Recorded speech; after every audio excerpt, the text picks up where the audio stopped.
Greetings all and welcome to Daily Pali Reading. Today we're continuing in the Milindapañho with the theme of Paṭisandahati, or reunion, rejoining, or rebirth. And in this case, we're going to go ahead and take a look at the title of this chapter, nāmarūpaṃ ekata nāmarūpaṃho. Now this is a fairly long compound. It has 1, 2, 3, 4 constituent words. I can't tell you how many times I mispronounced constituent.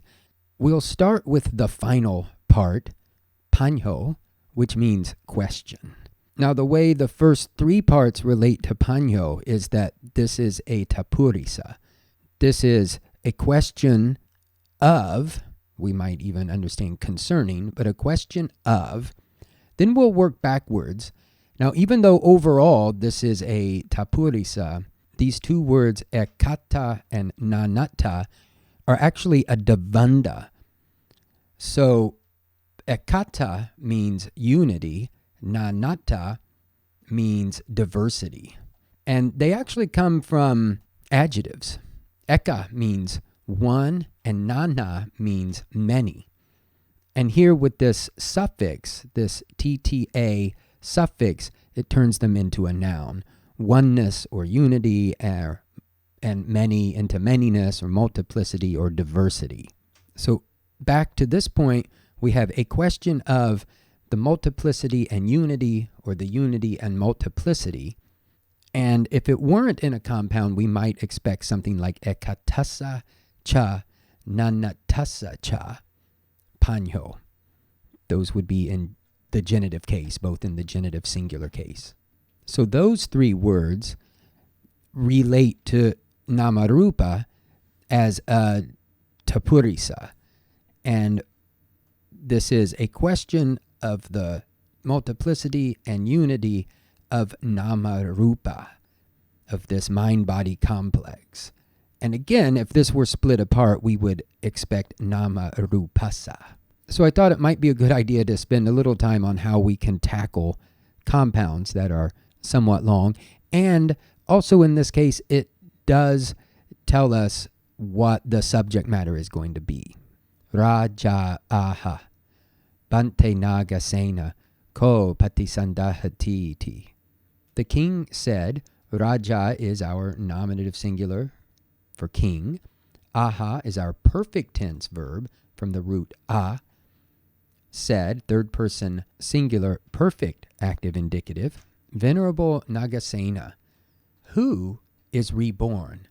Bante Nagasena is our vocative. Ko is who. And Paṭisandahati is our third person singular present active indicative. Now ko, strictly speaking, means who. It potentially could mean what if it's referring to something that's masculine and maybe other than a person. And so it really depends here on whether the king is asking who is reborn, as in what type of person, which we've addressed earlier, or if he's talking about like what kind of thing is reborn. But I think we could just leave it at who, and then Nagasena will clarify with his answer, which is Tero aha nāmarūpaṃ ko Maharaja Paṭisandahati. The elder said, Tero is elder, nominative singular. Nāmarūpaṃ is reborn, O great king. We'll come back to nāmarūpaṃ. Ko is this particle of affirmation and emphasis, as the Pali English Dictionary says. We could translate it, but it's possibly the sort of particle that we would express in English by a tone of voice. So it might be that Nagasena answers, nāmarūpaṃ. He's really just being emphatic.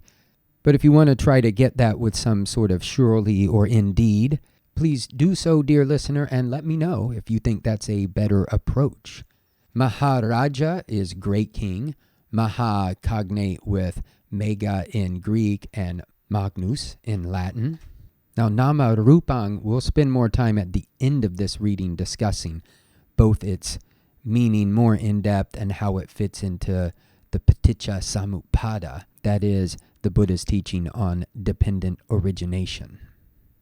For now, we'll translate nāmarūpaṃ as mind-body complex. The mind-body complex is reborn. And if this long I and this particle T are of some concern, please refer back to the previous video where we addressed all of that. King imang yeva nāmarūpaṃ Paṭisandahati. So after this T here, we know we're going back to the king, and he's asking, what? This very mind-body complex is reborn? So translating king like that is a way I saw that translated, and I think that makes a lot of sense. Otherwise, I think if we see a king in this instance, we can treat it as simply turning the sentence into an interrogative. It is not a statement. He's not saying this very mind-body complex is reborn. The king is turning this into a question. Is this very mind-body complex reborn? So I don't know. To me in English, what would sort of indicate some surprise. And maybe that's what this is doing. And I would, again, dear listener, ask if you have any input on that or any feeling about how this king should be handled. So we have imang nāmarūpaṃ. Imang is our demonstrative pronoun, neuter nominative singular, going with nāmarūpaṃ. And in between here, we have yeva. Yeva is actually just eva, but it's the form the word takes after following a word that ends in a vowel or in this ung. So imang yeva is easier to say than imang eva. Imang yeva then can mean this very, we just take it like in the English order, this very mind-body complex is reborn. Nako maharaja imang yeva nāmarūpaṃ Paṭisandahati. Not at all, great king. No, great king. And again, this ko is this particle of emphasis. So we're emphasizing no. Now, if we do that the way I did it, we do have to use no twice. So there's a little freedom there. But if we're really trying to emphasize the no, that would be one way to handle it. Or we could simply say something like, great king, this very mind-body complex is not indeed reborn. Milindapañho maharaja nāmarūpaṃ kamang karoti sobhanang va papakang va tena kamena anyang nāmarūpaṃ Paṭisandahati. So first, let's notice we have pana. That's just continuing on from before. I don't know that warrants a furthermore, but the pana, I think, is showing us that this is connecting to what came before. And let's go ahead and jump over here to our verb, karoti. Karoti is third person singular present active indicative, and we don't have an actual nominative noun here. But that, of course, is no problem because this third person singular verb carries with it the idea of he, she, it, or just one.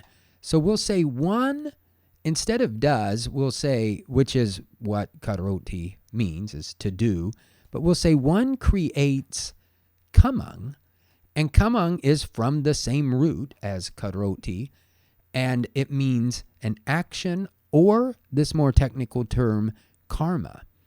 And so we could take these two words together to say that one creates karma, and then we can go over here to sobhanang va, papakang va. Either beautiful, really meaning good, or evil. Sobhanang and papakang are adjectives, and they are modifying kamang. So we could even say one creates either good or bad, maybe we could say evil, karma. And one creates this karma, this kamang, imina nāmarūpaṃ. Imina and nāmarūpaṃ are now in the instrumental case, so the aforementioned karma is being created with this mind-body complex. Then we have anyang nāmarūpaṃ, and anyang means another. This is also neuter nominative singular, an adjective here. Another nāmarūpaṃ, another mind-body complex, is reborn. And here we have the instrumental. We can go back to tena kamena, by means of that karma. Now, tena is another demonstrative pronoun. It is instrumental singular and is actually neuter because it's going with kamena, also instrumental singular and neuter.